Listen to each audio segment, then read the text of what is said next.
জান্নাতি মেহমান, জান্নাতি মানুষ। হযরত খাদিজা রাদিয়াল্লাহু তাআলা আনহা, আল্লাহর নবীর সাথে আম্মা জানের যখন বিয়ে হয়, হযরত খাদিজা ছিলেন আরবের সবচেয়ে ধনাঢ্য মহিলা, সবচেয়ে ধনাঢ্য ব্যক্তি, আরবের সবচেয়ে বড় ধনাঢ্য ব্যবসায়ী। আম্মাজান খাদিজা যখন আল্লাহর নবীর সাথে তার বিবাহ হয়, কোন কোন বর্ণনায় এসছে আম্মাজান খাদিজা সেই সময় 40 মণ স্বর্ণের মালিক ছিলেন। কত মণ? মিনিমাম। আরো বর্ণনায় আসছে আরো বেশি। এই সব সম্পদগুলো আল্লাহর নবীর হাতে উঠায় দিলেন। ওগো আল্লাহর নবী, এই সম্পদগুলো আজ থেকে আমার না, সম্পদগুলো আপনার। আল্লাহু আকবার। নবীজি আম্মা জানের সম্পদ পায়া জনমের খাওয়া খাইছে না? গাড়ি বানাইছে, বাড়ি বানাইছে, নতুন নতুন নতুন অট্টালিকা বানাইছে।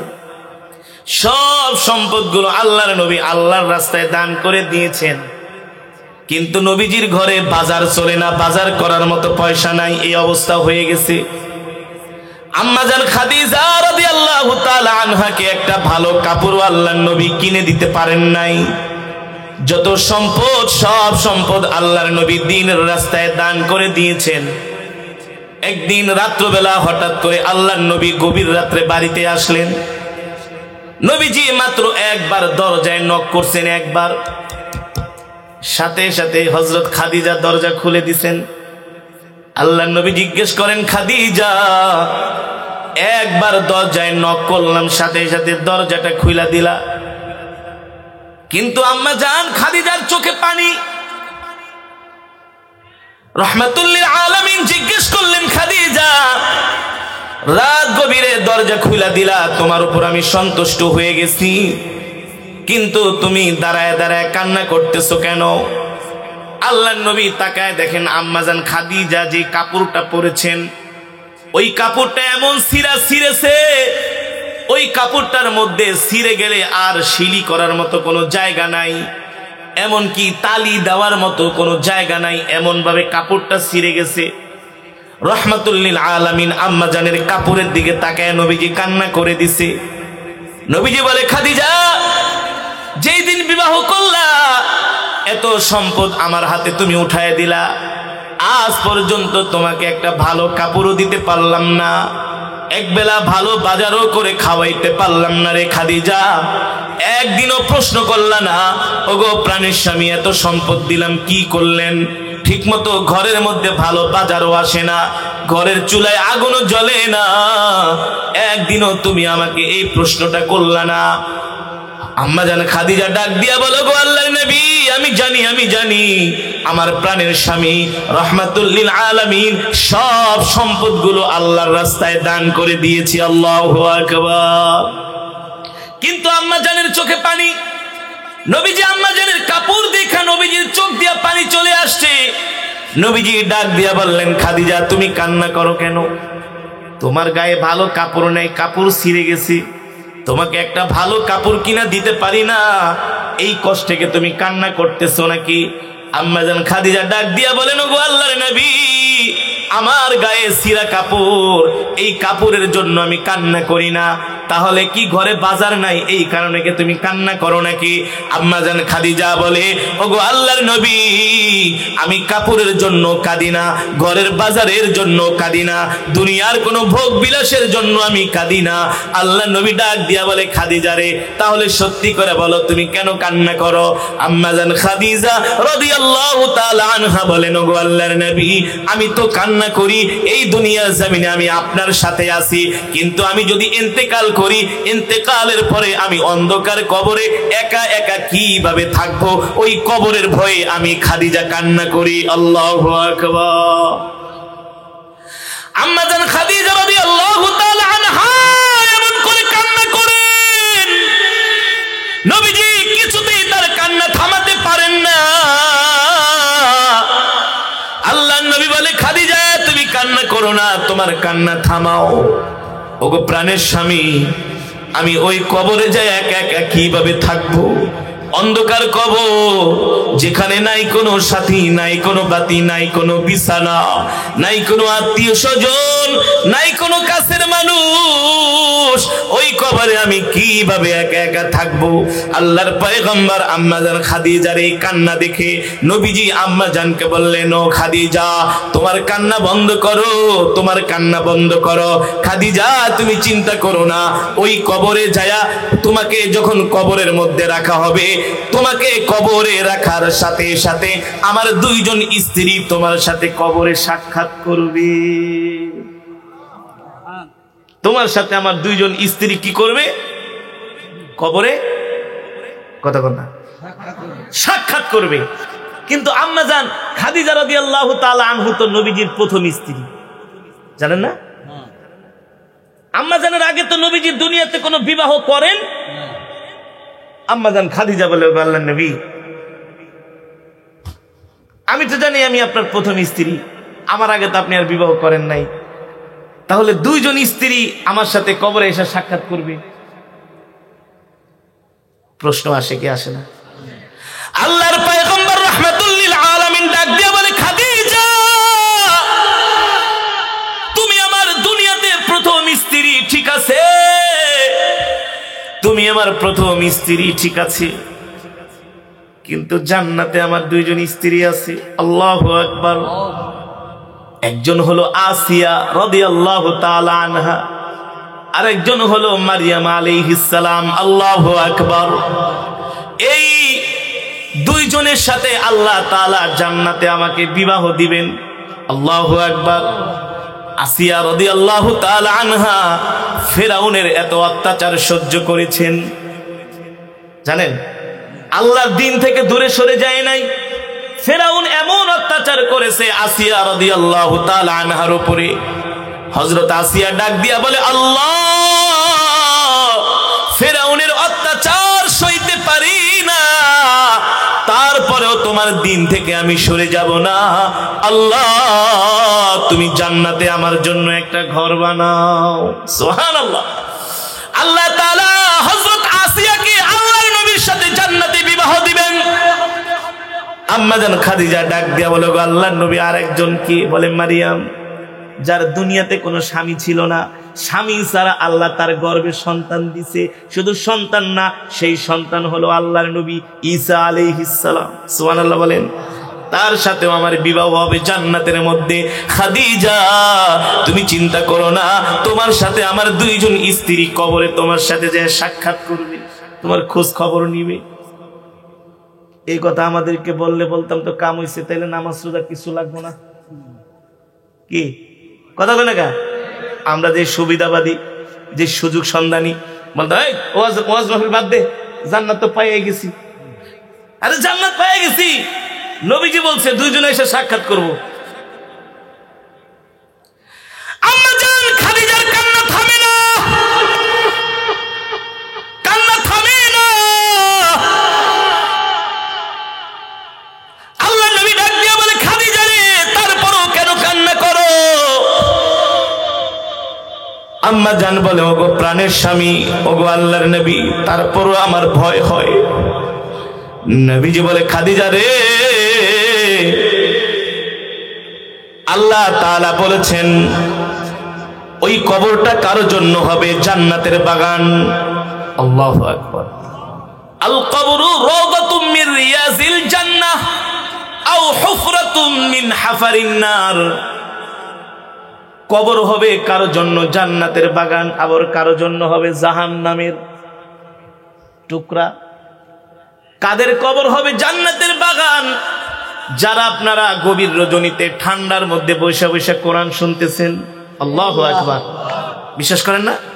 রাসূলের হাদিস, ইযা উদিআল মাইয়িতু ফি কবরিহি জাআল কুরআনু ইনদা রাসিহি।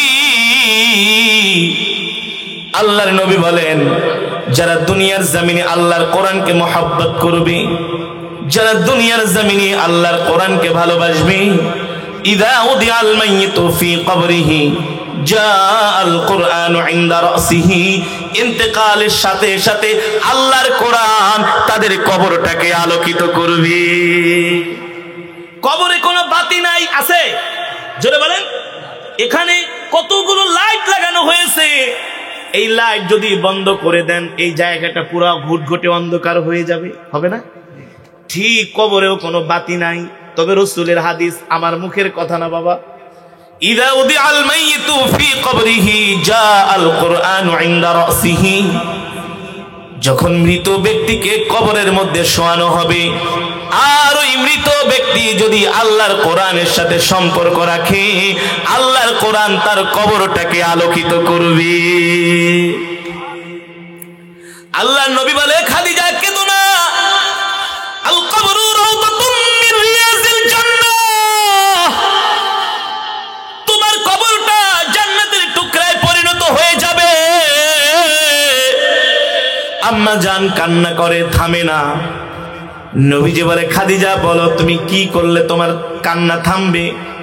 আম্মা জান বলে, ওগো আল্লাহর নবী, আমি যখন ইন্তেকাল করব, আপনার গায়ের মধ্যে যেই জুব্বাটা আছে এই জুব্বাটা দিয়ে আপনি কাফনের কাপড় বানায় আমাকে দাফন দিয়ে দিবেন। নবীজি বলল, ঠিক আছে। তারপরে আমার কাছে কি চাও? বলে, গো আল্লাহর নবী, 2 নম্বরে আপনি আপনার হাত মোবারক দিয়ে আমার লাশটা কবরের মধ্যে রাখবেন, আর কবরের চতুর্পাশে একটু হাঁটবেন। আল্লাহর নবী বললেন, ঠিক আছে। 3 নম্বরে কি চাও? ওগো আল্লাহর নবী, আপনি আমাকে দাফন দিয়া সাথে সাথে কবর থেকে চলে আসবেন না, কিছুক্ষণ সময় কবরের পাশে দাঁড়ায় থাকবেন, আপনি আমার প্রশ্নের উত্তরগুলো দিয়ে দিবেন। আল্লাহর নবী বলে, খাদিজা, এটা পৃথিবীর কোনো মানুষ পারবে না, যার প্রশ্নের উত্তর তাকে দিতে হবে। আল্লাহ, কত বড় ভয়ঙ্কর জায়গা। নবীজি বলতেছেন, খাদিজা, যার প্রশ্নের উত্তর। আল্লাহ নবী বললেন, খাদিজা ঠিক আছে, আমি আমার জুব্বা দিয়া কাফনের কাপড় বানায়া তোমাকে দাফন দিব, এতে কি হবে? আম্মা জান বলে, গো আল্লাহর নবী, অথচ আম্মা জান জান্নাতি, বলে, গো আল্লাহর নবী, যদি আমি জাহান্নামী হয়ে যাই, জাহান্নামের আগুনের এত বড় সাহস নাই। আল্লাহর নবীর শরীর মোবারকের মধ্যে যে জুব্বা ছিল, এই জুব্বাটা জাহান্নামের আগুন জ্বালাবে, ঠিক কিনা বলেন? 2 নম্বরে, খাদিজা, আমি যদি তোমার কবরে নামি আর চতুর্পাশে হাঁটি কি হবে? বলে, যেই জায়গায় আল্লাহর নবীর পা মোবারক লেগেছে, যদি আমি কবরের মধ্যে ধরা খায়া যাই, তাহলে কবর তো এমন জোরে চাপ দিবে, এক পাশের মাটি আর এক পাশে চলে আসবে, হাড্ডি গুলো চূর্ণ বিচূর্ণ করে দিবে। আম্মা জান খাদিজা বলে, কবরের মাটির এত বড় সাহস নাই। আল্লাহর নবী যেই জায়গাটার মধ্যে দাঁড়াবে, এক পাশের মাটি আর এক পাশে চলে আসবে, আল্লাহর নবীর বরকতে এত বড় সাহস কবরের মাটির হতে পারে না, ঠিক কিনা বলেন? ঠিক। আম্মা জান খাদিজা রাদিয়াল্লাহু তাআলা আনহা আস্তে আস্তে করে অসুস্থ হতে লাগলেন, কারণ আম্মা জান তো অনেক বয়স্ক ছিলেন, তার বয়স ছিল 40। আস্তে আস্তে করে আম্মা জান বার্ধক্যে পৌঁছাতে লাগলেন। অথচ আম্মা জান আল্লাহর নবীর এমন একজন প্রিয় স্ত্রী ছিলেন। আম্মা জান আল্লাহর নবীকে এত ভালোবাসতেন। আল্লাহর নবী যখন হেরা গুহায় ধ্যানে মগ্ন ছিলেন, যারা বাইতুল্লাহ হজ করার জন্য গিয়েছেন মক্কাতুল মুকাররমায়, যারা হেরা গুহায় গিয়েছেন, বাইতুল্লাহ থেকে হেরা গুহা কত দূরত্বের রাস্তা। ওই সময় তো আধুনিক কোনো রাস্তাঘাট গাড়ি ছিল না, ছিল। আম্মাজান নিজে ভাত রান্না করে করে, খাবার রান্না করে করে আম্মাজান সেই বাইতুল্লাহ থেকে হেরা গুহায় রাত্রবেলা, গভীর রাত্রি অন্ধকারের মধ্যে আম্মাজান নবীজির জন্য খাবার নিয়ে হেরা গুহায় দিয়ে আসতেন। কারণ মক্কার কাফেরেরা খুঁজতো আল্লাহর নবী কোথায় আছে। কত কষ্ট করেছে, কত কষ্ট করেছে আম্মাজান। একজন বয়স্ক মানুষ, সেই গিরিপথ, পাহাড়ি আঁকাবাঁকা উঁচু পথ, পাহাড় কত উঁচা, একটা জুয়ান মানুষ আমরা গেলেই সেই পাহাড়ে উঠতে কষ্ট হয়। হেরা গুহায় কত উপরে, দেখছেন না আপনারা যারা হজ করতে গেছেন, কত উপরে না? কিন্তু আম্মা জান খাবার প্রস্তুত করে রাত্র অন্ধকার কবরে, অন্ধকারের মধ্যে একা একা হেরা গুহায় গিয়েছেন। যাতে করে কাফেরেরা টের না পায়, কারণ টের পেলেই তো নবীজিকে সেখানে যায় তারা হামলা করবে। কত বড় রিস্ক! এই যে আম্মাজান আল্লাহর পয়গম্বরের জন্য খাবার নিয়ে হেরা গুহায় গিয়েছেন, আল্লাহ তাআলার কাছে এত ভালো লেগেছে। আল্লাহু আকবার, জোরে বলেন আল্লাহু আকবার। আল্লাহ তাআলার কাছে এই আমলটা এত বেশি পছন্দ হয়েছে। ও বাবা, ও মুসলমান, ও যুবক, কোন আমলকেই ছোট করে দেখতে নাই। কোন আমল আল্লাহর দরবারে কবুল হয়ে যায় আল্লাহ ছাড়া কেউ? আপনি 5 লক্ষ টাকা দান করছেন, হইতে পারে আল্লাহর দরবারে কবুল হয় নাই, আবার আবেগ নিয়ে ভালোবাসা নিয়ে 5টা টাকা দান করছেন, আল্লাহর দরবারে কবুল হয়ে গেছে। সারাদিন নামাজ পড়ছেন, আল্লাহর দরবারে কবুল হয় নাই, এমন সময় 2টা রাকাত নামাজ পড়ছেন, ইতমিনানের সাথে আল্লাহকে সেজদা দিছেন, ওই সেজদাটা আল্লাহর কাছে ভালো লেগেছে। আল্লাহু আকবার, জোরে বলেন আল্লাহু আকবার। আল্লাহ তাআলার কাছে কোন আমল কখন পছন্দ হয়ে যায় এটা আল্লাহ ছাড়া কেউ। আম্মাজান খাদিজার সব আমলই তো আল্লাহর দরবারে কবুল, কিন্তু আম্মাজান ওই যে রাত্র গভীরে আল্লাহর নবীর জন্য খাবার রান্না করে করে নিয়ে যেতেন, এত কষ্ট করে করে হেরা গুহায় যায় নবীকে যায় সাহস যোগাতেন। ওগো আল্লাহর নবী, আপনি কষ্ট পাবেন না, আল্লাহ তাআলা আপনাকে বিজয় দান করবে। আল্লাহু আকবার। আল্লাহর পয়গম্বরের স্ত্রী আম্মাজান খাদিজা রাদিয়াল্লাহু তাআলা আনহা আস্তে আস্তে অসুস্থ হতে হতে বার্ধক্যে পৌঁছে গেলেন। আম্মাজান খাদিজা রাদিয়াল্লাহু তাআলা আনহা ইন্তেকাল করলেন। যেই দিন এই দুনিয়া ছেড়ে আম্মাজান খাদিজা চলে যায়, ওই দিন আল্লাহর নবী এত কষ্ট পাইলেন, এত কষ্ট পাইলেন। আল্লাহর নবী ডাক দিয়া বারবার বলে, খাদিজা, তুমি দুনিয়ার জমিনে ছিলা আমার অনেক বড় সহযোগী, দ্বীনের দাওয়াতের অনেক বড় কাছের মানুষ ছিলা। খাদিজা, তুমি আমাকে একা একা রেখে চলে গেছো, আমি খাদিজা তোমাকে ভুলতে পারি না। তুমি কত দ্বীনের জন্য, ইসলামের জন্য খেদমত করেছো, তোমার সম্পদগুলো আল্লাহর রাস্তায় দান করে দিয়েছো। এই কথা বলে আল্লাহর নবীর চোখ মোবারক থেকে টিপ টিপ করে পানি পড়ে আল্লাহর নবীর দাড়ি মোবারক গুলো ভিজে যায়। আম্মাজান খাদিজাকে এত বেশি ভালোবাসতেন, নিজের সবচেয়ে প্রিয় মানুষটা দুনিয়ার জমিন থেকে চলে যায়। আল্লাহর নবী আম্মাজান খাদিজা রাদিয়াল্লাহু তাআলা আনহাকে দাফন দেওয়ার জন্য গোরস্থানে জান্নাতুল মুআল্লায় নিয়ে গেলেন। যেই জান্নাতুল মুআল্লাটা একেবারে আম্মাজান খাদিজা রাদিয়াল্লাহু তাআলা আনহার বাড়ির পাশে যেই গোরস্থান, সেখানে আল্লাহর নবী আম্মাজানকে দাফন দেওয়ার জন্য নিয়ে গেলেন। আম্মাজানের কথা অনুযায়ী আল্লাহর পয়গম্বরের জুব্বা দিয়া কাফনের কাপড় বানায়া আম্মাজান খাদিজা রাদিয়াল্লাহু তাআলা আনহাকে দাফন দিলেন। আল্লাহর নবী নিজে আম্মাজানকে শোয়ানোর জন্য কবরে নামলেন, নিজের হাত মোবারক দিয়া আম্মাজান খাদিজা রাদিয়াল্লাহু তাআলা আনহাকে কবরের মধ্যে শোয়ালেন। এমনকি আল্লাহর নবী রাহমাতুল লিল আলামিন আম্মাজান খাদিজাকে কবরের মধ্যে শোয়া বারবার আম্মাজানের চেহারা মোবারকটা কিবলার দিকে ফিরায় দেয়। কোন দিকে? মুসলমান মারা গেলে কবরে শোয়ানোর পরে চেহারা কোন দিকে দেয়? কিবলার দিকে দেয়। কিন্তু আল্লাহর নবী চেহারা ঘুরায় কিবলার দিকে, আর আল্লাহ ঘুরায় আসমানের দিকে।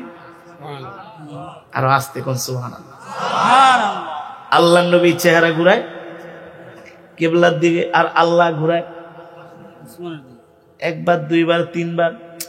নবীজি চিন্তায় পড়ে গেলেন, আল্লাহ তাআলা যে চেহারা ঘুরায় দিতেছেন এটা তো আর নবী জানে না, কারণ নবী তো আর গায়েবের খবর জানে। এদেশে কিছু মুসলমান আছে, তারা বলে নবী নাকি গায়েবের খবর জানে। নাউজুবিল্লাহ বলেন। গায়েবের খবর জানার নবীর কোনো ক্ষমতা নাই। ক্ষমতা কার?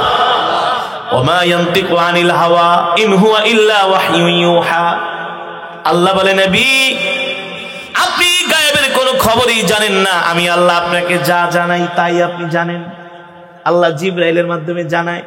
নবীজি বারবার আম্মাজান খাদিজার চেহারাটা কিবলার দিকে ঘুরায় দেয়, আল্লাহ তাআলা আসমানের দিকে ঘুরায় দেয়। সুবহানাল্লাহ বলে।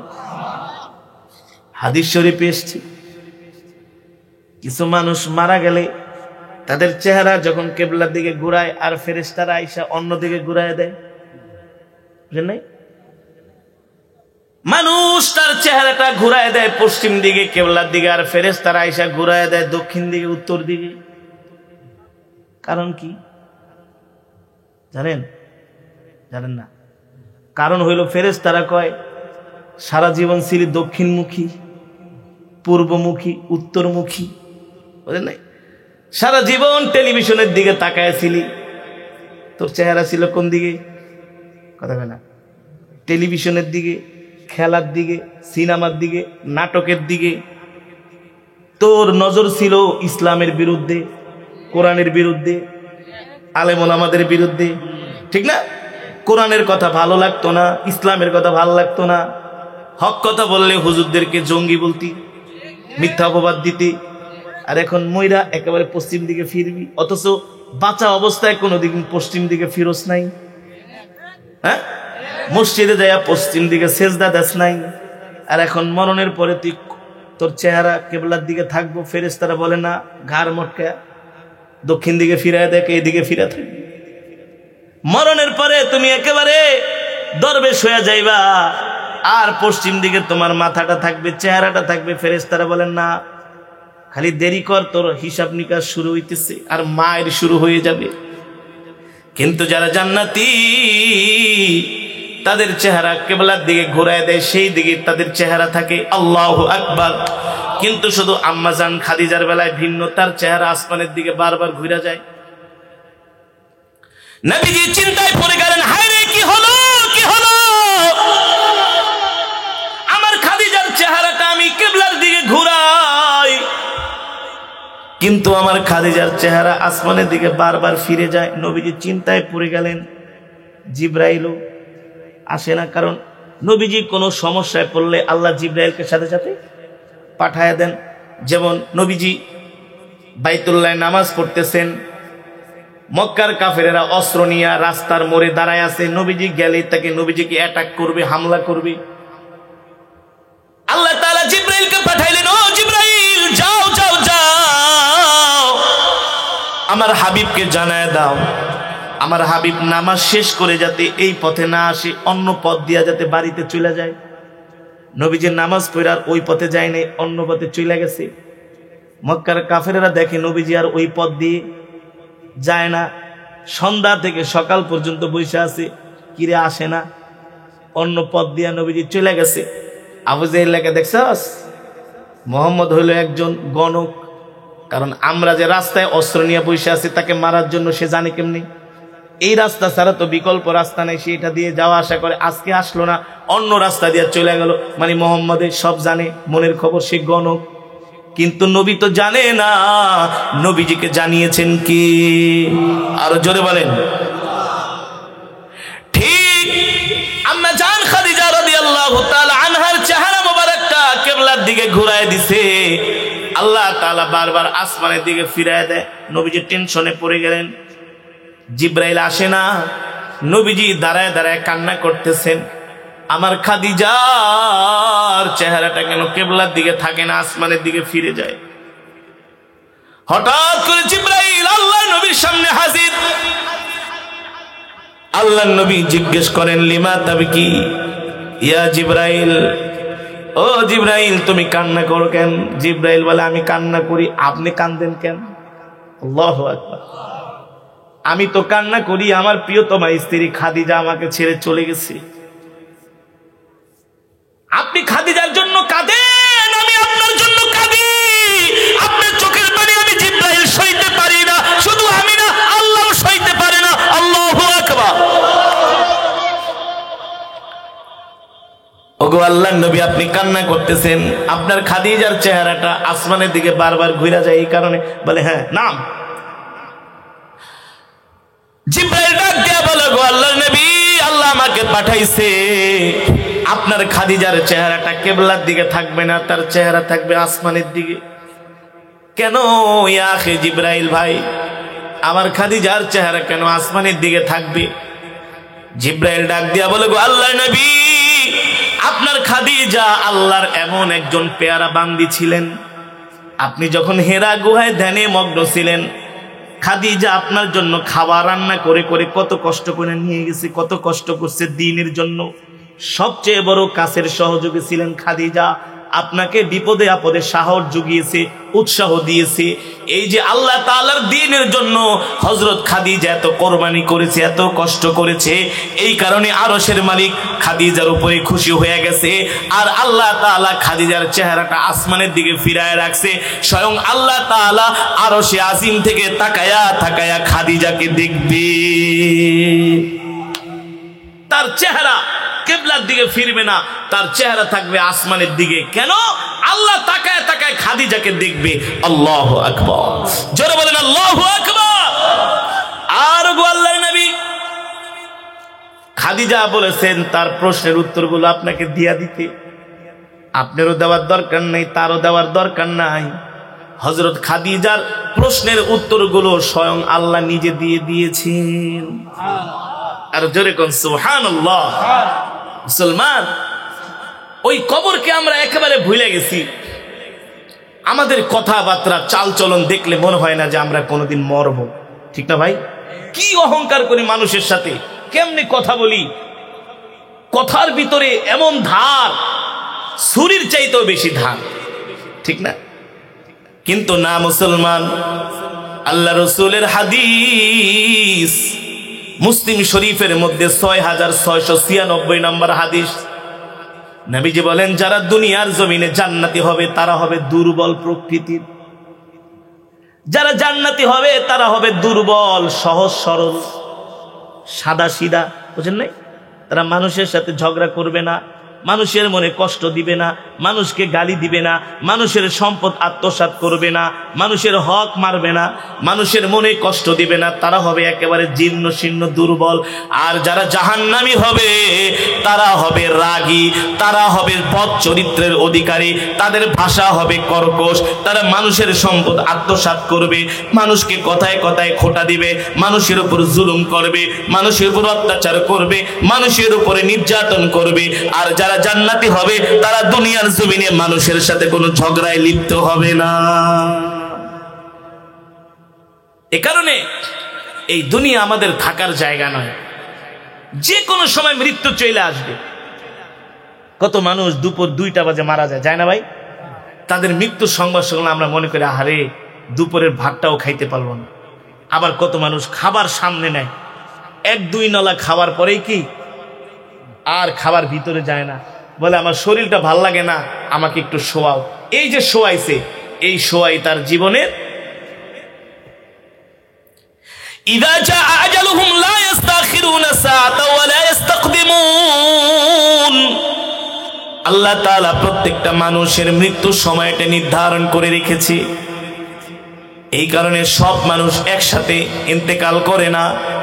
কেউ ইন্তেকাল করে দুপুর 2টা 10 মিনিটে, কেউ ইন্তেকাল করে রাত 1টা 5 মিনিটে, কেউ ইন্তেকাল করে রাত 3টা 10 মিনিটে, কেউ ইন্তেকাল করে ভোর 6টায়, ঠিক না? আজরাইল কাকে কোন সময় আক্রমণ করে, কাকে কোন সময় হানা দেয়, আল্লাহ ছাড়া কেউ। আমরা মাঝে মাঝে ওয়াজ করে ঢাকায় যাই, রাত 2টা 3টা বাজে, ওই সময় তো সব বন্ধ থাকে না। আমি একদিন একটা গ্রাম দিয়া যাচ্ছি, ড্রাইভার গাড়ি চালাইতেছে, কিছু ঘরের সামনে দিয়ে যাইতেছি, আমি মনে মনে আহারে এই যে লোকগুলো ঘুমায় আছে, হইতে পারে এর মধ্য থেকে একজনের মৃত্যু হইতে পারে। এই রাত্রবেলা আজরাইল যাইয়া ঘরের মধ্যে ঢুকবে, ঠিক না? এই রাত্রবেলা গভীর রাত কত সুন্দর আরামে ঘুমাইতেছে। আপনার কাছে আমার কাছে মনে হয় বেটা ঘুমাইতেছে, আজরাইল এই সময় তার জান কবজ করলো। কিন্তু আল্লাহ তো আপনার আমার হায়াতের জিন্দেগির একটা সময় নির্ধারণ করে দিয়েছেন, ঠিক না ভাই? কারো মৃত্যু হবে ভোর রাত্রে, কারো হবে দুপুরে, কারো হবে বিকালে, কারো হবে সন্ধ্যায়। এ কারণে মুসলমান, মৃত্যুর কথা আমাদের স্মরণ করতে হবে। মৃত্যুর কথা আমরা যখন স্মরণ করব তখন আমাদের দ্বারা আর কোনো গুনার কাজ।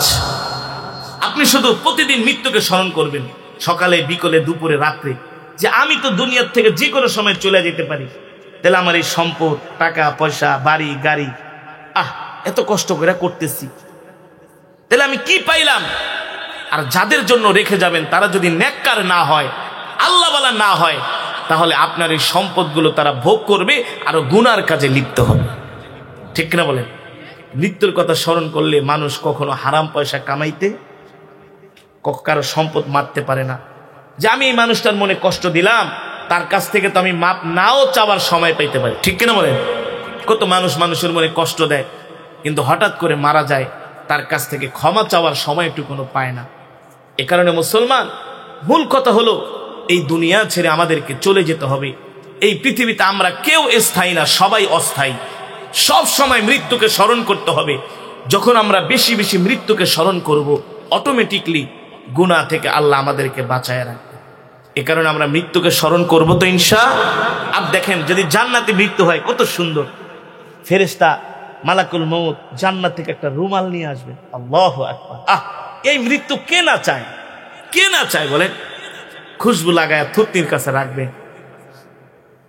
নবীজি বলে, এই মালাকুল মউত বলো আজরাইল, আমার উম্মতের জান কেমনে কবজ করবা? বলে, আপনার যে খাস উম্মত হবে, আমি রুমালের মধ্যে খুশবু লাগায়া তার থুতনির মধ্যে ঘুম পাড়ায় দেব। সে ঘুমাবে আর ঘুমের মধ্যে তার রূহটা বের হয়ে যাবে। আল্লাহ, আপনি আমাদের এমন মৃত্যু দান করিয়েন, বলি আমিন। আরো জোরে সেরে বলি আমিন। আল্লাহ, আপনি আমাদেরকে জান্নাতি মৃত্যু দিয়েন, বলি আমিন। ভাই, আজকের মাহফিল থেকে শুধু যদি একটা আমল করতে পারেন, যে আমরা আর গুনাহ করব না, এই দুনিয়া ছেড়ে আমাদেরকে চলে যেতে হবে, মৃত্যুর কথা স্মরণ করে করে এই দুনিয়াতে আমাদেরকে বাঁচতে হবে। যখন মৃত্যুর কথা স্মরণ করবেন, দেখবেন মসজিদের আজান শুনলে আপনার ঘরে থাকতে পারবেন না। কেন পারবেন না? আপনার মন বলবে, এই দুনিয়াতে তো আমি আর বেশি দিন নাই, যে কোনো সময় আমার মরণ চলে আসতে পারে, কিন্তু আমি যদি বেনামাজি অবস্থায় মারা যাই তাহলে তো উপায়। তখন দেখবেন আপনার এই শীতের দিনেও রাত্রেবেলা শীত লাগবে না, মরণের ডরে শরীরটা গরম হয়ে যাবে, গরম গরম হয়ে যাবে। আল্লাহ, আয় রব্বে করিম, আপনি আমাদের সকলকে কবুল করুন, বলি আমিন। এই যে এলাকার মানুষ গোরস্থানে শুয়ে আছে, আর কোনোদিন আর আসবে না, শেষ। যে চলে যায় সে আর কোনোদিন আসে না। একদল আসে আরেক দল যায়, একদল আসে আরেক দল যায়। এক পাতিলের ভাত খায়া দিন দিন নাতি হৃষ্টপুষ্ট হয়, আর দাদা বয়সের বার্ধক্যের কারণে নুয়ে যায়, ঠিক কিনা বলে? এই যে শরীরের চামড়া, এই চামড়া তো আর এমন টাইট ফিট থাকবে না, আর 10 বছর পরে চামড়া ঘুষায়া যাবে, ঠিক না? চুল দাড়িগুলো পেকে যাবে, শরীরের স্ট্রাকচারটা পরিবর্তন হয়ে যাবে, ঠিক না ভাই? আল্লাহ, এই এখন তো কত সুন্দর হাঁটতে পারি, আর 10 বছর পরে দেখা যাবে কোমরে ব্যথা শুরু হয়ে যাবে, হাড্ডিতে ব্যথা শুরু হয়ে যাবে। এখন 2-3 প্লেট ভাত খাওয়া যায়, আর 10 বছর পরে আধা প্লেটও খাওয়া যাবে না। মানে আপনার আমার যতটুকু রিজিক ছিল, আস্তে আস্তে রিজিক খেয়ে খেয়ে আমরা কি করতেছি? শেষ করতেছি। এই কারণে তার খাইতে পারেন না। আবার দেখবেন যারা বেশি বেশি খায়, জুয়ান বয়সে অতিরিক্ত খায়, তারা কিন্তু আবার মরণের আগে না খায়া মরে। অল্প খায়, খাই না, খাইতেই পারে না। কারণ কি? রিজিকেরও একটা সীমাবদ্ধতা আছে। আল্লাহ যতটুকু রিজিক পাঠাইছে অতটুকু, এর বেশি না। এ কারণে রাসূলের সুন্নাহ অনুযায়ী খাইতে হয়। 3 ভাগের 2 ভাগ খাবেন, 1 ভাগ খালি রাখবেন, তাইলে আর অসুখ বিসুখ হবে না। যতদিন বাঁচবেন খায়া মরতে পারবেন। আল্লাহ তাআলা প্রত্যেকটা জিনিসের একটা শৃঙ্খলা দিয়ে আমাদেরকে দুনিয়াতে পাঠাইছেন, কিন্তু আমরা হয়ে গেছি অশৃঙ্খল, ঠিক কিনা বলেন? আমাদের মধ্যে কোনো শৃঙ্খলা নাই, খাবারের শৃঙ্খলা নাই, নামাজের শৃঙ্খলা নাই, ইবাদতের শৃঙ্খলা নাই। এ কারণে ভাই, আপনাদের হাতে ধরি পায়ে পড়ি, এই দুনিয়া ছেড়ে আমাদের চলে যেতে হবে। আমরা খাওয়ায় সময় দিই, চাকরিতে সময় দিই, ব্যবসায় সময় দিই, বাণিজ্যে সময় দিই, পরিবারকে সময় দেই, আত্মীয় স্বজনকে সময় দেই, বসের সামনে গেলে বসকে সময় দেই। যে আল্লাহ আপনাকে আমাকে সৃষ্টি করেছেন, ওই আল্লাহ তাআলাকে কি একটু সময় দেওয়া দরকার না ভাই? দরকার না? এ কারণে সময় কোথায় দিবেন? আগে আগে মসজিদে চলে যাবেন, মৃত্যুর কথা স্মরণ করে লম্বা মোনাজাত দিয়া আল্লাহর কাছে দোয়া করবেন, আল্লাহ মৃত্যুটা জান্নাতি মৃত্যু দিয়েন, আল্লাহ জাহান্নামী বানায় কবরে ডাক দিয়েন না। আল্লাহ মালাকুল মউতকে যখন পাঠাবেন, আল্লাহ মালাকুল মউত যেন আল্লাহ আমাদের সামনে আল্লাহ সুন্দর একটা চেহারা নিয়ে আসে। আল্লাহ ওই সময় আমাদেরকে জান্নাতি মৃত্যু দিয়েন, আল্লাহ কবরে নিয়ে আযাব দিয়েন না, কবরে নিয়ে শাস্তি দিয়েন না। এইভাবে করে আল্লাহ তাআলার কাছে আমাদেরকে বেশি বেশি দোয়া করতে হবে। এই দোয়া করার কারণে আল্লাহ তাআলা দেখবেন আমাদের জন্য মৃত্যুটাকে সহজ করে দিবে, ঠিক কিনা বলেন? তাহলে আজকের পর থেকে আমরা মৃত্যুকে স্মরণ করব তো ভাই? করবো তো ইনশাল্লাহ। বিশ্বাস করেন, মানুষ মরণকে স্মরণ করে না, মৃত্যুকে স্মরণ করলে এই সমাজে মারামারি, কাটাকাটি, হানাহানি থাকতো? বলেন? এই যে ঝগড়া ফাসাদ, মারামারি, অর্থ সম্পদ নিয়ে পরিবারের, সমাজে, দেশে, রাষ্ট্রে শান্তি নাই, একজন আরেকজনের উপর অত্যাচার করে। এর মূল কারণ হলো মানুষের মরণের কথা স্মরণ করে না। এই কারণে মৃত্যুর কথা স্মরণ করতে হবে, মৃত্যুকে ভয় করতে হবে। প্রতিদিন, এভরিডে, প্রতিটা ওয়াক্তে ওয়াক্তে মৃত্যুকে স্মরণ করতে হবে। আর মাঝে মাঝে আল্লাহকে ডাক দিবেন, আল্লাহ আল্লাহ আল্লাহ, মালিক মালিক। এই দুনিয়া তো থাকার জায়গা না, আল্লাহ কবরে নিয়ে কোনো আযাব দিয়েন না, কবরে নিয়ে কোনো শাস্তি, আল্লাহ বিনা হিসাবে জান্নাত দিবেন। এই দোয়া আল্লাহ তাআলার কাছে করবেন ইনশাআল্লাহ। আল্লাহ তাআলা আমাদের সকলের জন্য আল্লাহ তাআলা মৃত্যুকে আসান করে দিক বলে আমিন। আল্লাহ তাআলা কবরে আমাদের সকলের কবরটাকে আল্লাহ তাআলা জান্নাতের টুকরায় পরিণত করে দিবেন বলে আমিন। আল্লাহ তাআলার কাছে দোয়া করবেন। যারা আত্মীয় স্বজন ইন্তেকাল করেছেন তাদের জন্য বেশি বেশি দোয়া করবেন। তাদের জন্য দোয়া করলে কি হবে? তাদের জন্য দোয়া করলে তাদের তো আমলের দরজা বন্ধ হয়ে গেছে। আমাদের দোয়ার কারণে যদি তাদের কবরের আযাব আল্লাহ মাফ করে দেয়, তখন আল্লাহ তাআলার কাছে তাদেরও একটা রুহানি দোয়া আছে, ওই দোয়ার কারণে আল্লাহ আমাদেরকে ক্ষমা করে দিবেন। বুঝতে পেরেছেন? এ কারণে যাদের মা বাবা ইন্তেকাল করেছেন, আমি এক বাসায় এসে রেস্ট করলাম, খাওয়া দাওয়া করলাম। ওই ভাইয়ের বাবা গত বছর ছিলেন, এই স্টেজে ছিলেন, তিনি নাকি ভর করে করে কোরআন তেলাওয়াত শুনতে এসেছিলেন, আজকে নাই। যদি সে বেঁচে থাকতেন আজকেও সে আসতেন, আসতো না বলেন? আজকেও আসতেন। এই মাহফিলে অনেকে এই বছর আছেন। আহ আহ আহ আগামী বছর আবার কে থাকে? আমিও তো মরে যেতে পারি। আমরা রাস্তাঘাটে চলি, এক সপ্তাহ আগে আমার গাড়ির অ্যাক্সিডেন্ট হয়েছে, এক সপ্তাহ আগে। এমন অ্যাক্সিডেন্ট, ভয়ঙ্কর অ্যাক্সিডেন্ট, আল্লাহ বাঁচায় রাখছে। এর আগের বছর একটা ভয়ঙ্কর অ্যাক্সিডেন্ট, মুখোমুখি সংঘর্ষ, মুখোমুখি সংঘর্ষ।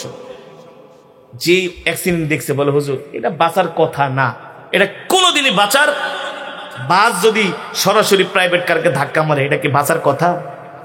হায়াত যতদিন আছে এতদিন আল্লাহ বাঁচাবেনই বাঁচাবেন। ওই দিনের পর থেকে আমার ঈমান আরো মজবুত হয়ে গেছে, ওই দিনের পর থেকে আমার ঈমান আরো মজবুত হয়ে গেছে যে আল্লাহ তুমি হায়াত যতদিন দিছো, এর এক সেকেন্ড আগে মৃত্যু হবে না। যদি হইতো ওই 2 বছর আগেও মারা যেতাম, গত এক সপ্তাহ আগে অ্যাক্সিডেন্ট হয়েছে, মারা যেতাম, কিন্তু মরবে না। আল্লাহ হায়াত যতদিন দিয়েছেন ততদিন দুনিয়াতে বাঁচবই বাঁচবো। তো আল্লাহ তাআলা ভাই কাকে কখন নিয়ে যায় কেউ বলতে পারি না, কেউ বলতে পারি না। যুগ জামানা পাল্টে দিতে চাইনে অনেকজন, একজনই আনতে পারে জাতির জাগরণ। এই যে আমরা মাহফিল করি সারা বাংলাদেশে, কত যুবক আইসাকে, হুজুর আগে গান শুনতাম, এখন আর গান শুনি না, এখন কোরআন তেলাওয়াত শুনি, 5 ওয়াক্ত নামাজ পড়ি। কেন? বলে হুজুর অনেক চিন্তা ভাবনা করে দেখেছি, আসলে গান শোনার মধ্যে, সিনেমা দেখার মধ্যে, হারাম জিনিসের মধ্যে আসলে শান্তি একমাত্র দ্বীনের মধ্যে, ইসলামের মধ্যে, আল্লাহ তাআলার হুকুম মানার মধ্যে। ঠিক কিনা বলেন? আপনি আল্লাহর হুকুম, মালিকের হুকুম আপনি ঠিক মতো পালন করেন, দেখবেন দিলের মধ্যে শান্তি লাগবে। কি লাগবে ভাই? শান্তি লাগবে। আর নাহলে দিনের মধ্যে, অন্তরের মধ্যে একটা ভয় কাজ করে, ভয় কাজ করে। এই কারণে ভাই আজকের পর থেকে 5টা ওয়াক্ত নামাজ পড়বেন তো ইনশাআল্লাহ? কে কে পড়বেন একটু হাতটা উঠে আল্লাহকে দেখান তো, একটু হাতটা উঠান, বলেন আল্লাহ, হাত সোজা করেন, সোজা করেন, বলেন আল্লাহ আমাদের কবুল করে নেন, 5 ওয়াক্ত নামাজ পড়া আমাদের জন্য সহজ করে দেন, বলি আমিন, জোরে বলি আমিন। হাত নামান, 5 ওয়াক্ত নামাজ জামাতের সাথে আদায় করবেন, মানুষের মনে কষ্ট দিবেন না, মানুষের হক নষ্ট করবেন না, মানুষের সাথে সুন্দর আচরণ করবেন, যেটা ওয়াদা দিবেন ওয়াদা পালন করবেন, যেটা ওয়াদা দিবেন ওয়াদা পালন করবেন। ওয়াদা বরখেলাফকারীকে আল্লাহ পছন্দ করেন না, মানুষও পছন্দ করে না, কেউ পছন্দ করে না। ঠিক কিনা বলেন? জান্নাতি মানুষের আরেকটা বৈশিষ্ট্য হলো, গুণ হলো, তারা কখনো ওয়াদার কখনো খেলাফ করে না। জীবন চলে যাবে, ওয়াদার বরখেলাফ হবে। আল্লাহর নবী কোনোদিন ওয়াদার বরখেলাফ করেন নাই, রাসূলের সাহাবীরা কোনোদিন ওয়াদার বরখেলাফ করেন নাই। আল্লাহর বান্দারা, আমরা এখনই বয়ান শেষ করে দিব। তো মসজিদের জন্য উন্নয়ন কল্পে যদি কেউ কিছু দান করতে চান, একটু মেহেরবানি করে নিয়ে আসেন, যে হুজুর আমি এটা আল্লাহর ঘরের জন্য দান করলাম, আমার নামটা বলে দেন। আল্লাহর ঘরের জন্য একটু নিয়ে আসেন মেহেরবানি করে ভাই। কে দিবেন মসজিদে, কে কি দিবেন, যে হুজুর মসজিদের উন্নয়নের জন্য আমার নামে এটা লেখায় দেন, আমার নামে এটা লেখা রাখেন। كما باركت على إبراهيم وعلى آل إبراهيم إنك حميد مجيد سبحان الله وبحمده سبحان الله العظيم আমরা সকলের জন্য প্রাণ খুলে দোয়া করব। বিশেষ করে অত্র এলাকার যুব সমাজ তারা অনেক কষ্ট করে মাহফিলের আয়োজন করেছেন। আজকের মাহফিলের সভাপতি, সহসভাপতি, প্রধান অতিথি, বিশেষ অতিথি, মসজিদ কমিটি, ইন্তেজামিয়া কমিটি, অত্র এলাকার ধর্মপ্রাণ মুসলমান, আমরা সকলের জন্য প্রাণ খুলে দোয়া করব। আল্লাহুম্মা আমিন। আলহামদুলিল্লাহি রাব্বিল আলামিন والصلاة والسلام على سيد الأنبياء والمرسلين وعلى آله وصحبه أجمعين ربنا ظلمنا أنفسنا وإن لم تغفر لنا وترحمنا لنكونن من الخاسرين ربنا آتنا في الدنيا حسنة وفي الآخرة حسنة وقنا عذاب النار يا أول الأولين يا آخر الآخرين يا ذا القوة المتين يا راحم المساكين يا أرحم الراحمين يا أرحم الراحمين يا أرحم الراحمين يا علي يا عظيم يا حليم يا كريم মাওলাই করিম মেহেরবানি করে আল্লাহ আজকের মাহফিলকে কবুল করে নেন। আয় আল্লাহ, আজকের মাহফিলের যত সওয়াব হয়েছে কোটি কোটি গুণ বাড়ে সর্বপ্রথম সোনার মদিনায় পৌঁছে দেন। আয় আল্লাহ, এই সওয়াব প্যারা নবীজির আহলে বাইতদের আরওয়াহ পাকের হাদিয়া পৌঁছে দেন। সমস্ত সাহাবায়ে কেরামের আরওয়াহ পাকের হাদিয়া পৌঁছে দেন। জনম দুঃখিনী আব্বা জান আম্মা জানের কবরে আযাব মাফ করে দেন। মেহেরবানি করে আল্লাহ অত্র এলাকার গোরস্থানে যত মুর্দিগান শুয়ে আছে সকল কবরবাসীর কবরে আযাব মাফ করে দেন। আয় আল্লাহ, এই মাহফিলকে কিয়ামত পর্যন্ত কবুল করে নেন। যেই মসজিদ উদ্যোগে মাহফিল, এই মসজিদকে আল্লাহ কিয়ামত পর্যন্ত কবুল করে নেন। আল্লাহ, যারা এত সুন্দর মসজিদ বানাইলো তাদেরকে কবুল করে নেন। আজকের মাহফিলের সভাপতি, প্রধান অতিথিদেরকে আল্লাহ কবুল করে নেন। আল্লাহ, আপনার পেয়ারা বান্দারা যারা বসে আছে একজনকেও খালি হাতে ফিরায় দিয়েন না। মেহেরবানি করে আল্লাহ আপনি সকলকে কবুল করে নেন। আমাদের সাথে অনেক মা বোনেরা হাত উঠিয়েছে, মা বোনদেরকে মাফ করে দেন। মা বোনদেরকে দানকে আল্লাহ কবুল করে নেন। আজকের মাহফিলে যারা 1 টাকা থেকে 1000 টাকা দান করেছেন সকলের দানকে কবুল করে নেন। আল্লাহ, আমার এক ভাই, তার বাবা এবছর ইন্তেকাল করেছেন। আল্লাহ, তার বাবার কবরকে জান্নাতের বাগান বানায় দেন। আল্লাহ, যার মা বাবা নেই আল্লাহ মা বাবার কবরকে জান্নাতের বাগান বানায় দেন। দাদা দাদি, নানা নানি, আত্মীয় স্বজন, পাড়া প্রতিবেশীদেরকে মাফ করে দেন। এই মাহফিল, এই মজমার উসিলায় আল্লাহ সমস্ত কবরবাসীর কবরে আযাবগুলো মাফ করে দেন। অত্র এলাকার প্রতিটা ঘরের মধ্যে রহমত বরকত নাজিল করে দেন। যারা অসুস্থ সুস্থতা দান করে দেন। যারা ঋণগ্রস্ত ঋণ পরিশোধ করার তৌফিক দিয়ে দেন। আল্লাহ, জাহান্নামের আগুন আমাদের জন্য হারাম করে দেন। একটা জান্নাতুল ফেরদাউস আমাদের জন্য বরাদ্দ করে দেন। আল্লাহ, মেহেরবানি করে যে যে উদ্দেশ্য নিয়ে হাত উঠাইছে সকলের মনের নেক আশা পূর্ণ করে দেন। আয় আল্লাহ, আমার প্রত্যেকটা কলিজার টুকরা যুবক ভাইদেরকে দ্বীনের জন্য কবুল করে নেন, ইসলামের জন্য কবুল করে নেন।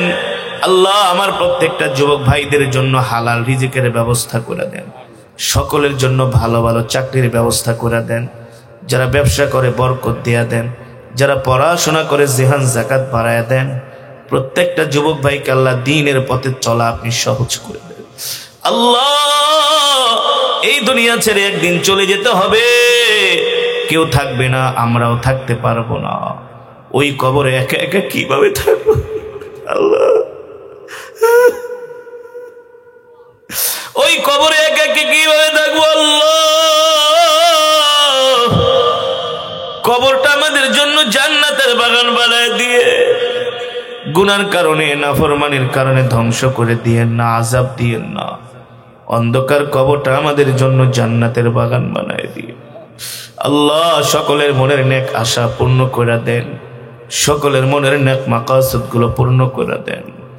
আল্লাহ মৃত্যু তো দিবেন, এই মৃত্যুটা আল্লাহ দ্বীনের জন্য জিহাদের ময়দানে দিয়ে, বাইতুল্লাহ শরীফে মৃত্যু দিয়েন, মদিনাতুল মুনাওয়ারায় মৃত্যু দিয়েন।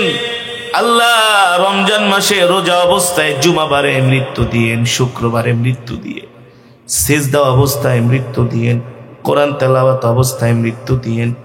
নাফরমান বেঈমান বানায়া কবরে ডাক দিয়েন না, জাহান্নামী বানায়া কবরে ডাক দিয়েন না।